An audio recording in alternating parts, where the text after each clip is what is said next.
Just have to hold it. Hi. Hi. How's everybody doing today? This is Kim and Andy. We're going to read to you from the Urantia book. Oh, but I forgot. First, we have to read from Andrew Harvey. Right. Okay. Let me get Andrew Harvey.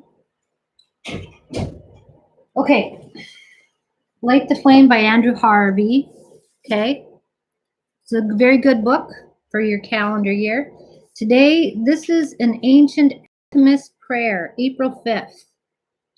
After my many sufferings and great martyry, may I rise again, transfigured, of all blemish free. Okay, so martyry, that's an interesting word, martyry. So after I'm done martyring myself and all sufferings, okay, then I rise again, transfigured, of all blemish free. So transformation, of course, alchemists were fundamentally interested in transformation of material, but also transformation of the spirit, of the soul, of the body. Right? Right. They were kind of the first, people are interested in that. So that's really what that is, okay? And sure, of course, we want to be transformed into pure spiritual beings, Okay, and now today we're starting over here. We're reading the Urantia book from the beginning, so we're going to start at the foreword. This is some heavy stuff. Some heavy stuff. Andy likes heavy stuff.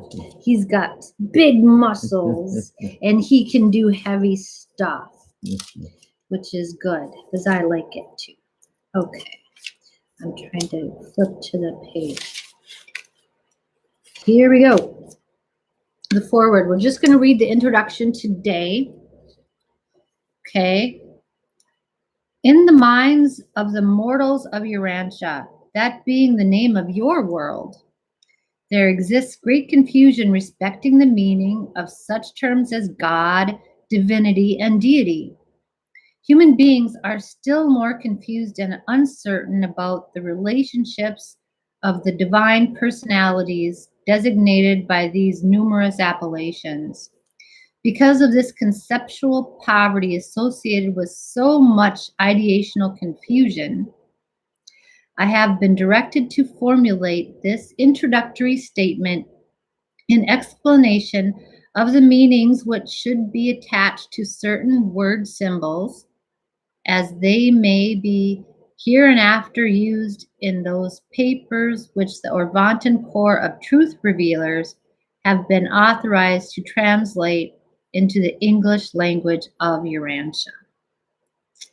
Okay, so this personality has been authorized to come here and help us figure some stuff out about God. And this is authored by a divine counselor. You want to read the next paragraph? Sure, you're going to have to hold I'll hold the thing. Okay.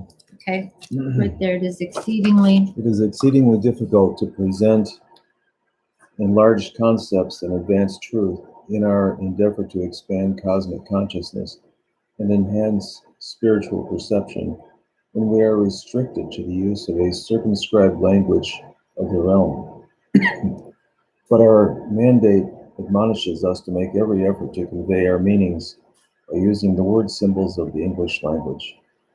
We have been instructed to introduce new terms only when the concepts to be portrayed find no terminology in English which can be employed to convey such a new concept, partially or even with more or less distortion of meaning.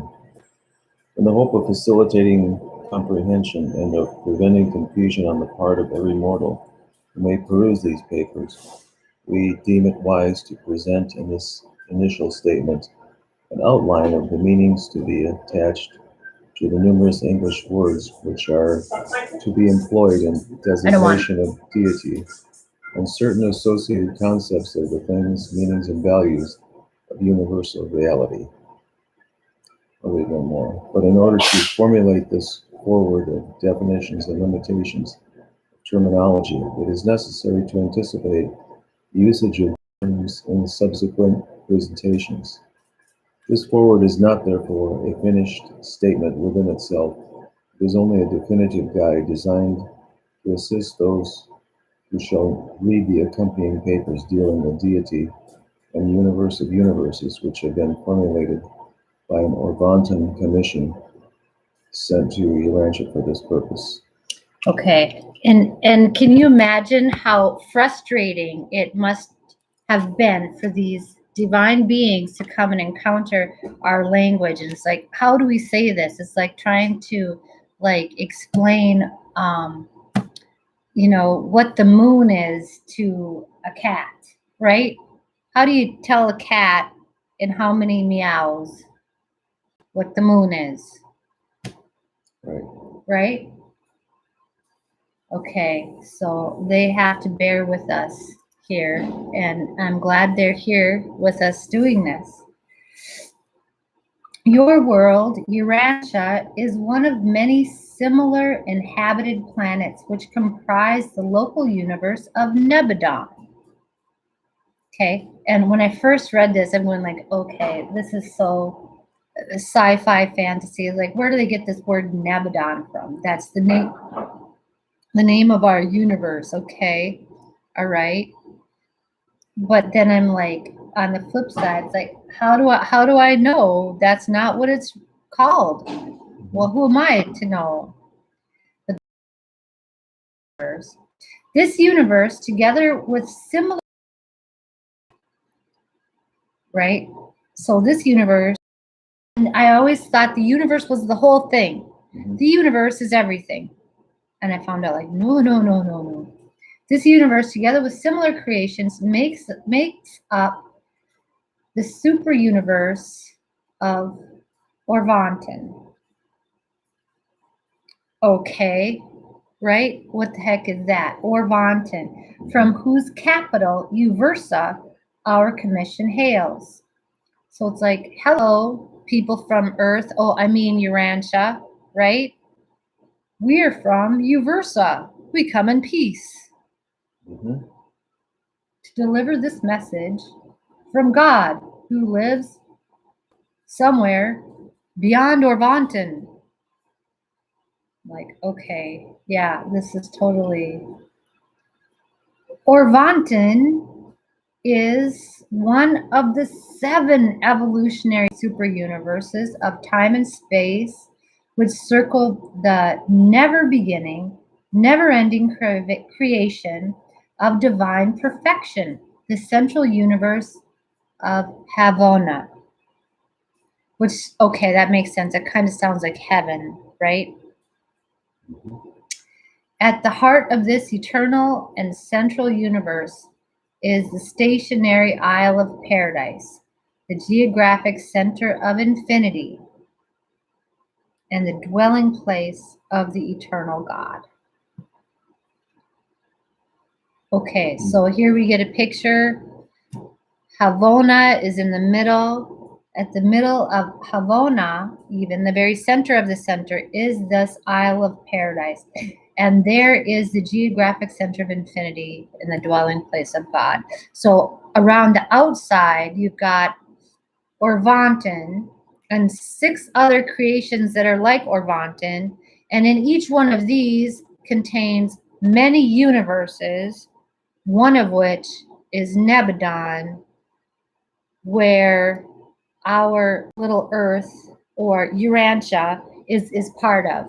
Okay, so I like to think of the early people that were here and the divine beings that came to tell us, oh, this is you. You're from. This is your Urantia, and the primitive, right, dwellers or whatever, Mhm. right? Mhm. Earth, like Earth. So you can maybe see they came up with Earth kind of like as a short version of Urantia, maybe. Mhm. I don't know, Earth, something. I don't know. Am I being demeaning to my, you know? But I mean, we have these primitive origins. Anyway, okay. I think the main point in that paragraph is it's bigger than we think. It's bigger than we think. Yeah, but I guess I'm trying to talk about this attitude. When I first encountered this book, I was very skeptical of it. I thought this was hilarious. You know, I didn't know what to make of it, but I guess I was interested enough in it that I kept reading. You know, I thought, okay, let's just see where this goes. Okay, I don't know. Is it not what struck you that other people were reading it too? I was reading it by myself mostly. But other people, you didn't know that other people out there were reading it not just as a bestseller or a it wasn't book. never. I don't know if it was a bestseller, but I knew that too. But I guess I wasn't. And I talked to Jill about it, but it wasn't until after I was kind of like more intrigued by this. But the first time I'm like, I would just read this, and I would read like a whole paragraph, and I just have no idea what that was talking about. And I would just like bust out laughing, this like, but then the more I started reading, I get the feeling that, who's ever writing this, they're dead serious about this. This is not a joke to them. Mm-hmm. I'm like, okay, so I'm as I start taking it more and more seriously. But I guess I read some of it every day because but I thought it was so funny. I laughed all the time when I was first reading this. But I think that's true because religious thought and ideology has always been kind of threatening to me. It always feels kind of like so full of itself and so threatening and all of this. And I didn't feel threatened by this for some reason. I thought it was funny. And I think that's why I let it in, because I did look at it first as like, this is sci-fi fantasy. This is going to be a sci-fi fantasy epic. Okay, let's see what it says about this and see what I think of it. But then it started to hit home and have some really big meanings and problem solving and prioritizing things. And it started to really make sense to me. And it was really great. But yeah, but at first it was kind of like, okay, yeah, okay, I'm just going to read the last paragraph. The 7 evolving super universes in association with the central and divine universe we commonly refer to as the grand universe. Okay, so all of the universes together, the 7 on the outside, including Urantia, plus Habona in the middle, the grand universe. These are the now organized and inhabited creations.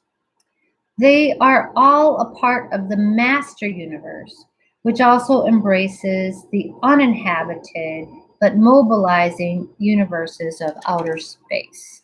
And that is all for today. So the master universe is much bigger, contains like all this possibilities out there for develop. I call it like undeveloped real estate. I don't know what to call it, but there's all this stuff out there.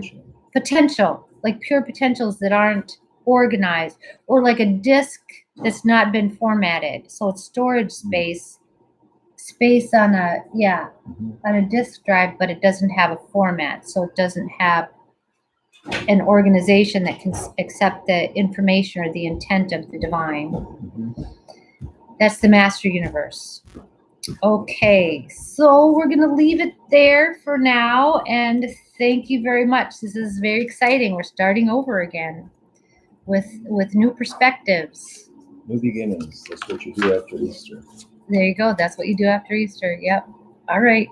See you later. Bye. Have a great day.